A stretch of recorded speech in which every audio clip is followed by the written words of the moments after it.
আসসালামু আলাইকুম। আশা করি আল্লাহর রহমতে সবাই ভালো আছেন। আজকে আপনাদের সাথে শেয়ার করব ভীষণ মজার পুডিং রেসিপি, মুখে দিলে মিলিয়ে যাবে। আজকে আপনাদের সাথে শেয়ার করব আমি লাচ্ছা সেমাইয়ের পুডিং।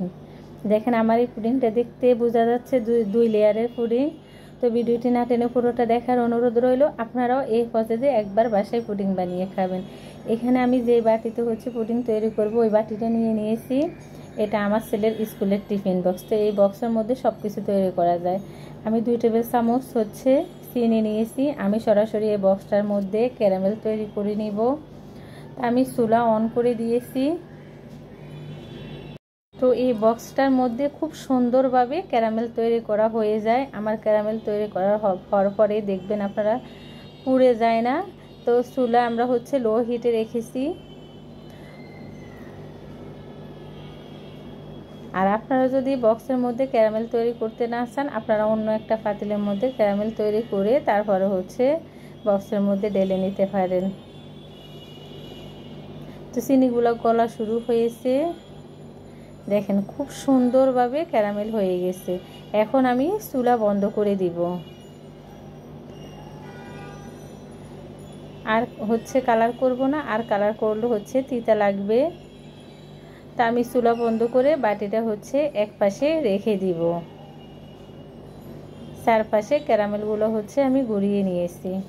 এইদিকে আমি একটা মগ নিয়েছি, মগের মধ্যে আমি দুধ নিচ্ছি। আমি 1 লিটার দুধ ঘন করে 1/2 লিটার করে নিয়েছি। দিয়েছি 1/2 কাপ চিনি, দিয়ে দিব 3টি ডিম। এখন এগুলো আমি হ্যান্ড ব্লেন্ডার দিয়ে ব্লেন্ডার করে নেব। আপনারা চাইলে এই কাজটা ডাল ঘুটনি দিয়েও করতে পারেন। তা আমি হ্যান্ড ব্লেন্ডার দিয়ে একটু ব্লেন্ডার করে নিয়েছি। এখন ওই যে আমি বক্সের মধ্যে ক্যারামেল তৈরি করেছি, ওই বক্সের মধ্যে ক্যারামেলের উপরে দিয়ে দিছি লাচ্ছা সেমাই। সেমাইগুলো চারপাশে ভালোভাবে ছড়িয়ে দিব।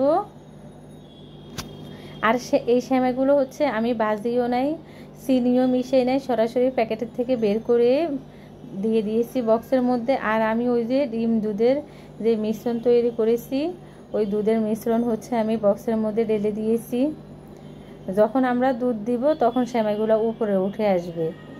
তা আমি একটু ট্যাপ করে নেওয়ার পরে আমি এখন চুলার মধ্যে দিয়ে দিব। তা আমি আগে থেকে পানি গরম দিয়ে রেখেছি। তো এখন আমি একটা ঢাকনা দিয়ে রেখে দিব। 10 মিনিট পরে আমি আপনাদেরকে ঢাকনা সরিয়ে দেখিয়ে দিচ্ছি। পুডিং প্রায় আমার হয়ে আসছে। তা আমি আরও 10 মিনিটও ঢেকে রাখবো। মোট 20 মিনিটের মধ্যে এই পুডিংটি হয়ে যাবে। আমি আবারও 10 মিনিট পরে ফিরে আসছি। আমার পুডিংটি এখন পুরোপুরি হয়ে গেছে। আমি চুলা বন্ধ করে দিয়েছি। তো ফিরে আসব ঠান্ডা হওয়ার পরে। পুডিংটি আমাদেরকে ঠান্ডা হওয়ার পর্যন্ত অপেক্ষা করতে হবে। তো পুরোপুরি ঠান্ডা হওয়ার পরে এখন আমি উঠিয়ে নিব। যখন ঠান্ডা হয়ে যাবে তখন উপর থেকে খুব সুন্দর কালার আসবে, আর সেমাইয়ের যে লেয়ার উপরে চলে আসবে। এখন আমি ঢেলে নিব। আর এই পুডিংটি খেতে এতটা মজার হয়, সেমাইয়ের পুডিং। আপনারা একবার বাসায় এই প্রসেসে তৈরি করে খাবেন। আর আমার এই পুডিংয়ের রেসিপি ভালো লাগলে প্লিজ আমার চ্যানেলটি সাবস্ক্রাইব করবেন, লাইক দিবেন, শেয়ার করবেন।